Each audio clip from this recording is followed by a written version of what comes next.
Pues de todo hay, mi querida Lina Duarte, en la viña de la Virgencita Morena y Rebelde. Así que te damos la más cordial bienvenida, Alina, y una disculpa por el retraso. Buenos días.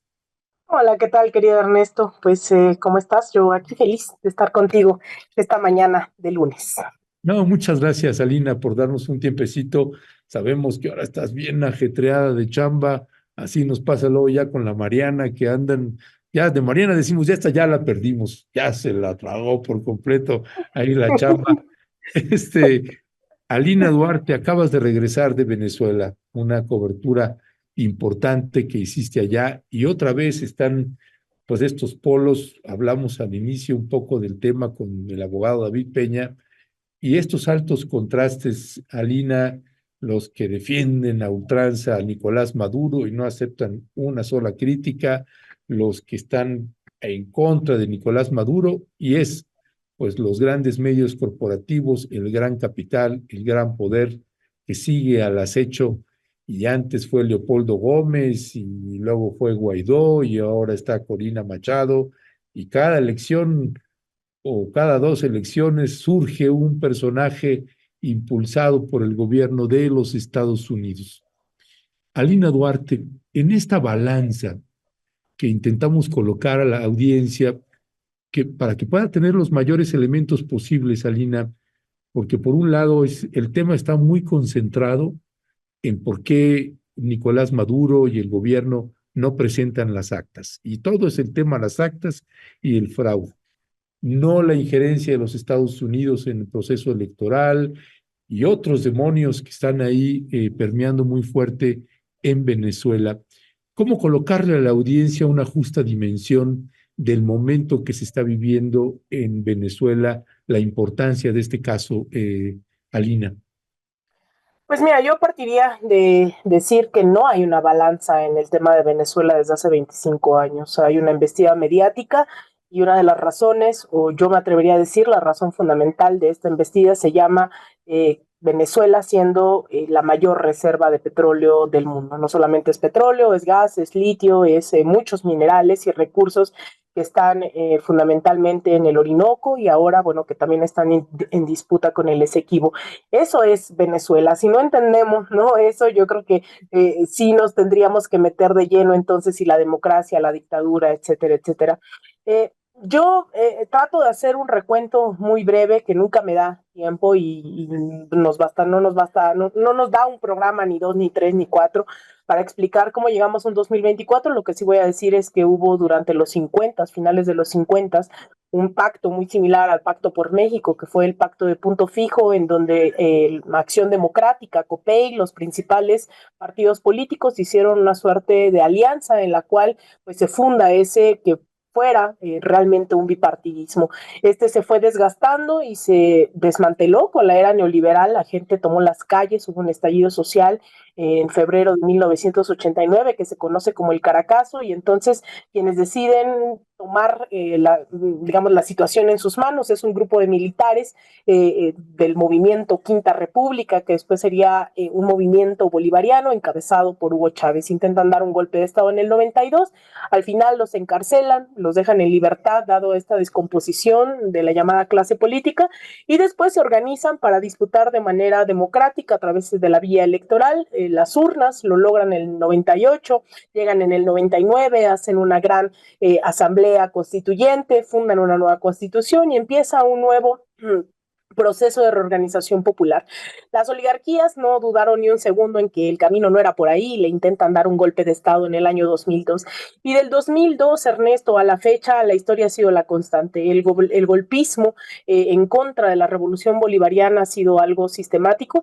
Comenzó ese 11 de abril del 2002 y no se detuvo hasta el pasado 28 de julio del 2024. Estamos hablando de 22 años de una historia de golpismo, de antidemocracia y que a lo mejor mejor nos hemos enterado en el mejor de los casos de algunos de estos episodios, como aquel abril del 2002, donde decían que Chávez había renunciado cuando en realidad lo habían secuestrado, lo habían llevado a una isla y fue el clamor popular, fue un Nicolás Maduro a las afueras del Palacio de Miraflores llamando a la gente a movilizarse, fue una facción del ejército rescatando a Hugo Chávez, lo que permitió restaurar la democracia y entonces Chávez dijo, pues entonces con las oligarquías ni a la esquina, ¿no? Entonces ahí empezó una gran disputa en contra de un pueblo que se ha mantenido en las calles desde entonces. Estas movilizaciones que si a favor o en contra tampoco son nuevas, solo que el cerco mediático ha sido brutal durante 25 años.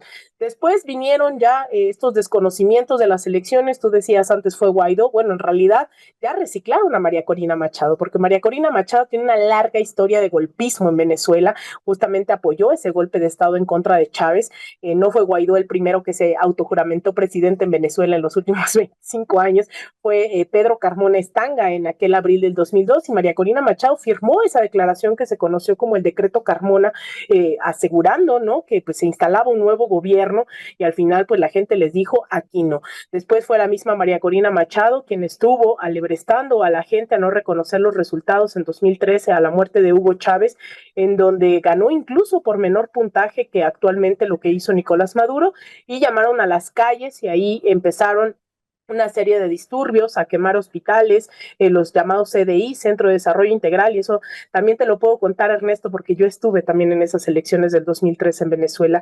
Y después vino un 2016, 2017, siendo yo corresponsal de Telesur, a mí me tocó ver ya en el 2019 el golpismo venezolano, yo estaba como corresponsal en Washington, les arrebataron Citgo, que es como su Pemex venezolana en Estados Unidos, después les arrebataron su embajada de Venezuela en Washington, no reconocieron los resultados tampoco, pero además después se autojuramenta Juan Guaidó también. Entonces, ha habido muchos episodios que hoy, pues la verdad es que sería muy naif, muy inocente creer que ahora sí quieren democracia, cuando en realidad ha sido sistemáticamente, elección tras elección, Ernesto, el desconocimiento de una facción de la ultraderecha, porque hoy recordemos, no se ha dicho que son 10 candidatos los que compitieron a la presidencia y 9 de ellos se presentaron ante el Tribunal Electoral para esclarecer los comicios que ya aceptaron 9 de 10 candidatos. Ha sido solo Edmundo González, amparado por María Corina Machado, quien no ha decidido reconocer estos resultados. Ellos insistieron en que ellos tenían actas, 80% de las actas,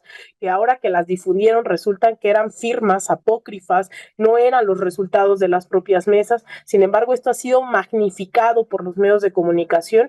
El propio Nicolás Maduro ya se presentó, ya están esclareciendo todo el tema de las actas, se ha pedido el recuento del 100%, pero además no solo se ha pedido, hay que decirlo, por ley está obligado el sistema electoral venezolano que con máximo de 30 días se haga un escrutinio del 100% de la votación. Y eso se hace cada elección, solo que eso la derecha no la dice. Entonces, digamos, con esta historia, pues el último episodio es el 28 de julio, en donde desde meses antes ya habían dicho que no iban a reconocer los resultados. Fue un episodio muy a la Xochitl Gálvez, copia y calca, si de por sí el de México ya estaba mal hecho, ahora imagínense que la copia le salió peor, diciendo que ellos habían ganado, diciendo que las encuestas les favorecían, y pues incluso esta página en donde subieron sus actas apócrifas, pues resulta que la habían hecho desde tiempo antes, ¿no? No la hicieron después de las elecciones, ya lo tenían planeado. El reconocimiento de Estados Unidos, pues bueno, era algo también de esperarse, y yo creo que también ha ayudado bastante que hoy muchos gobiernos también en América Latina y el mundo estén diciendo, pues vamos a respetar lo que las autoridades electorales digan. Entonces, pues eso Ernesto lo pondría en contexto para Ya. entender cómo llegamos a este 28 de julio. Alina Duarte, a diferencia de los otros intentos de golpe de Estado y de estas campañas mediáticas contra el gobierno bolivariano, ¿qué diferencia hay en esta ocasión a diferencia de las anteriores que tú puedas identificar? Pues mira, yo creo que a mí me parece que ahora ya no hay un eco, echaron todas sus canicas a la bolsa en el 2019 con Juan Guaidó, el asedio del Parlamento Europeo, la OEA, el Departamento de Estado fue tremendo, y hay que decirlo, también ahí había un desgaste también de las izquierdas latinoamericanas. En ese momento a mí me tocaba cubrir la OEA en Washington, y a mí me consta cómo es que el gobierno de México, durante Peña Nieto, y en ese momento teníamos como canciller a Luis Videgaray, encabezaron esta agresión directa desde la OEA, no podían ganar las votaciones para activar la Carta Interamericana, entonces crearon que después le dirían el Cártel de Lima, ¿no? Este grupo de Lima, porque no podían hacerlo de otra forma, por la vía democrática, no lograban, no lograban una intervención en Venezuela. Ahora no hay eso, y yo creo que México también ha jugado un rol fundamental, porque a diferencia de ese Luis Videgaray llamando a formar el Grupo de Lima, pues ahora tenemos una cancillería y un gobierno que dice vamos a respetar también los resultados electorales. Ahí es en donde pues se pone freno con actitudes con Gustavo Petro, con Lula da Silva, en donde de repente pues se les hacía fácil, ¿no? Esto de que presenten las actas y es como sí, eso es lo que va a ocurrir, pero la derecha de ahí se estaba enganchando, ¿no? Y esto, digamos, generó un freno, a mí me queda claro, en contra de estas pues narrativas, pero también creo que el pueblo de México, yo te soy honesta, Ernesto, yo estoy muy sorprendida porque hace unos años era impensable, vengo siguiendo el tema de Venezuela durante muchos años, Sí, y era sí. impensable que la gente pusiera un freno y dijera esto es parte de las narrativas, ¿no? O sea, el hecho de que hoy estemos hablando aquí de Venezuela concediendo, ¿no? ¿Qué está pasando? Es algo que no había pasado en los últimos 25 años. Entonces, mucha gente identificó muchos de estos factores que han venido ocurriendo durante 20 años en América Latina, diciendo por qué les vamos a creer si ya nos dijeron que Lula era corrupto y resulta que no tenían una prueba de ello, por qué si dijeron que había un fraude en Bolivia que costó un golpe de Estado y el asesinato de 57 personas, ahora sí le vamos a creer a la OEA. Yo creo que hay un desgaste de esa mal llamada comunidad internacional, de esa institucionalidad internacional, pero también de medios de comunicación que han venido sistemáticamente imponiendo una narrativa que ya no les funciona. O sea, lo vimos aquí en México con el New York Times, vienen y dicen que hay un narcopresidente, la gente les dice, pues no es cierto, además no tienen pruebas, y entonces van a decirnos que hay una narcodictadura también en Venezuela. Entonces, todos esos clics y esos desgastes que han tenido todos estos actores internacionales, medios de comunicación, creo que fue fundamental para que el 28 de julio no permitiera que hubiera un golpe consolidado, ¿no? Es decir, yo creo que Estados Unidos salivaba por un golpe consolidado, pero se quedó solo, ya no tiene el mismo apoyo, porque además les costó mucho dinero el intento de golpe con Juan Guaidó.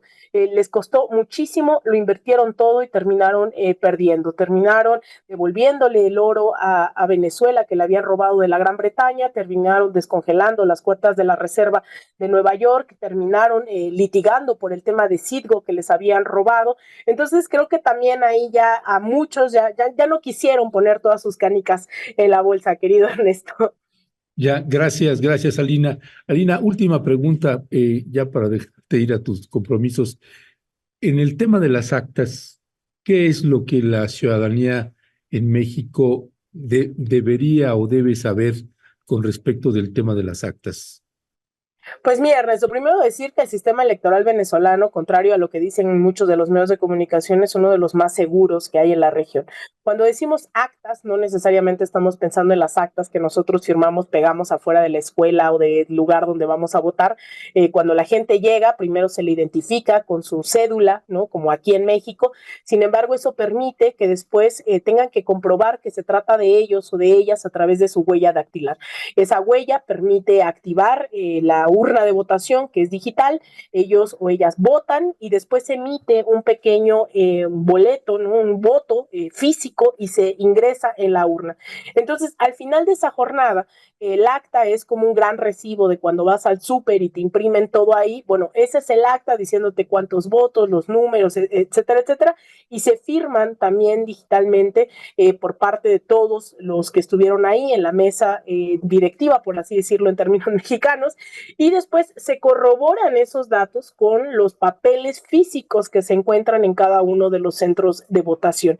Eso se hizo durante toda la jornada, se corroboraron, digamos, hubo certeza sobre qué eran las actas correspondientes. Sin embargo, lo que se impidió con el hackeo que se denunció fue que todos esos datos terminaran arriba en la plataforma y se tuviera un porcentaje que se desconocía digitalmente. Sin embargo, los datos eran irreversibles, dado que era el 84% de las actas, que es una tendencia que se consideraba irreversible. Pero además se tenían las actas físicas que se podían comprobar y que el CNE así lo hizo para poder dar estos datos. Ahora, ya se dio a conocer el 100% de las actas, ya no es una demanda si se tienen que dar a conocer o no, ya se tienen, ya se informó cuál es el porcentaje total de la votación, en la cual se da una victoria irrefutable a Nicolás Maduro, y es irrefutable, y no lo digo yo, sino también lo dicen los otros opositores, ¿no? O sea, es que Edmundo no es la oposición en general.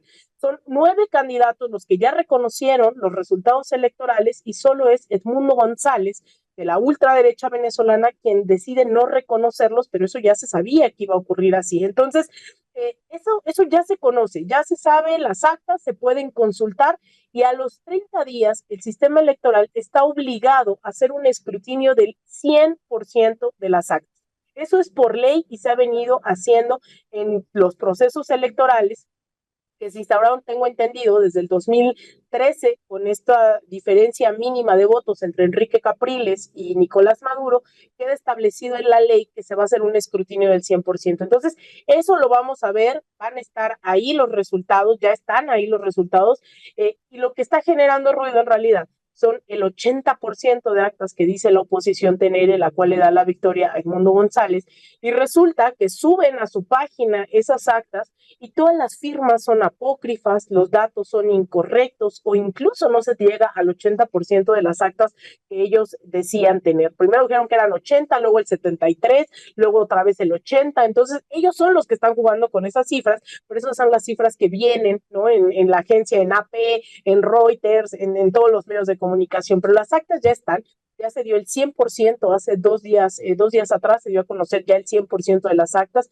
digamos, ya no es una demanda, ya el presidente Nicolás Maduro dijo, también el Partido Socialista Unido de Venezuela, en alianza, el Gran Polo Patriótico, ya también ellos dieron a conocer las actas de las que ellos disponían, que se cotejen con las que emite el tribunal, la autoridad electoral. Entonces, digamos, las dudas sobre eso ya están, ya no hay dudas en realidad sobre eso, pero los medios siguen jugando con la narrativa de María Corina Machado. Entonces, eso también es importante decirlo, que ya hay resultados, ya la oposición, 8 de 9 candidatos opositores ya reconocieron esos resultados, pero evidentemente pues ha sido el ala más de ultraderecha, que históricamente no reconoce los resultados, quien se ha negado obviamente a aceptar.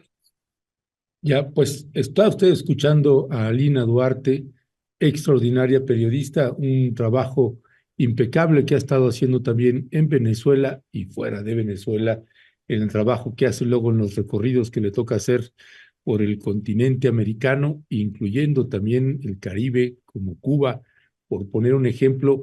Le vamos a poner ahorita aquí, si me haces favor, mi querido Cristian, esta imagen que te estoy pasando en este momento para invitarle a que usted siga a Alina Duarte. Alina Duarte, como se autodescribe también en su cuenta de Twitter, periodista militante en Abyala, Yala, socialista, Xochimilca, y colabora en De Raíz Media, educadora popular del Instituto Nacional de Formación Política de Morena, y Libertad para Palestina, claro que sí. Pues bueno, esta es Alina Duarte y créame, vale muchísimo la pena seguir el trabajo periodístico que hace, las entrevistas que tiene, un extraordinario medio de comunicación de Raíz Media, así que sígala por favor, vale muchísimo, muchísimo la pena. Otra mujer, así como hace un rato entrevistamos a David, es otra compañera también con datos duros, muy esquemática también a la hora de presentar la información, con datos duros que siempre vale la pena escuchar. Uno aprende siempre mucho de nuestra querida Alina Duarte. Alina, muchísimas gracias por tomarnos la llamada. Te mandamos un fuerte y fraterno abrazo. Muchísimas gracias por tantas flores, un gusto estar aquí contigo, querido Ernesto. Y bueno, cuando se necesite y podamos, vamos a seguir aquí hablando porque hay tantos debates que dar sobre Venezuela, vamos muy desfasados durante 20 años de tanto debate que hay que dar. La gente dice, bueno, es que entonces no hay peros. Claro que hay peros y ahí es donde tendríamos que estar debatiendo las izquierdas, que si las comunas, que si las milicias, que un montón de cosas, pero de repente los medios nos enfrascan en tan solo las actas, en tan solo. Entonces yo creo que hay mucho que hablar y yo feliz de estar aquí aquí contigo las veces que sea necesario. Te mando un abrazo, querido Ernesto, a ti y a toda tu audiencia. Y pues bueno, estamos aquí cuando se necesite. Un abrazote. Gracias, Alina. Fuerte abrazo. Gracias y felicidades siempre por tu trabajo. Gracias. Gracias. Pues es Alina Duarte, una extraordinaria analista política también, y hace un equipazo ahí con Mariana Estrada.